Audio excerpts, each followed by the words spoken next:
یہ کہتے ہیں کہ سنا ہے کہ 15 شعبان کو بیری کے پتوں سے نہانا چاہیے تو بیماری وغیرہ نہیں ہوتی، یہ معروف ہے، تو یہ اکابرین کے معمولات میں آیا ہے، اگر کوئی کرنا چاہے ٹھیک، نہیں کرنا چاہے تو کوئی مسئلہ نہیں ہے۔ ہمارا ایک بہت بڑا المیہ یہ ہے کہ آپ قرآن کی واضح آیات سنائیں جس میں اللہ تعالیٰ کا فرمان ہے، حدیث سنائیں جس میں نبی کریم صلی اللہ علیہ وسلم نے واضح چیزیں بیان فرمائیں۔ ہمارے قلوب پر ایسی چیزیں اکثر اثر انداز نہیں ہوتی،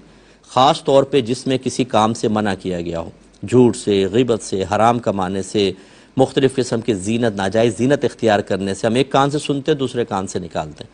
لیکن جہاں پر ہمیں کوئی بھی ایسی بات مل جائے جس میں دنیا کا فائدہ، تمہاری دعا قبول ہو جائے گی اور بالکل پولا پولا کام کر لیں، تمہارے ساری زندگی گناہ بخشے جائیں گے، تمہارے گھر میں برکتیں ہو جائیں گی، بچوں کے رشتے آنا شروع ہو جائیں گے، اچھی جاب مل جائے گی، وہ تو ہم فوراً اختیار کرتے ہیں۔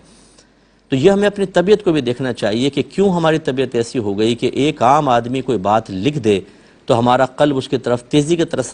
تیزی سے مائل ہوتا ہے، لیکن اللہ تبارک و تعالیٰ اس کے رسول کریم صلی اللہ علیہ وسلم کوئی بات بیان فرمائیں تو ہم بالکل بے پرواہی کے ساتھ معاملہ کرتے ہیں۔ اس کا مطلب ہے کہ ہمارے ایمان میں خرابی پیدا ہو گئی ہے، کمزوری پیدا ہو گئی ہے، خلل پیدا ہوا ہے، ہمارا تقوی متاثر ہو چکا ہے، اور یہ چیزیں باعث ہلاکت ہیں۔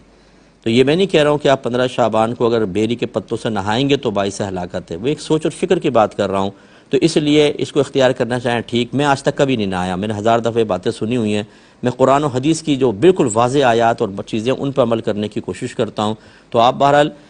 کرنا چاہیں ٹھیک، نہ کرنا چاہیں آپ عبادات کی طرف آئیں، بیری کے پتوں سے کوئی فرق نہیں پڑے گا، آپ نمازوں کی طرف آئیں، آپ اپنے گناہوں سے توبہ کی طرف آئیں، اس رات میں آپ قرآن پاک کی تلاوت کریں، اللہ کی طرف مائل ہوں، اپنی موت کو یاد کریں، تو یہ سب سے بیسٹ چیزیں ہوتی ہیں۔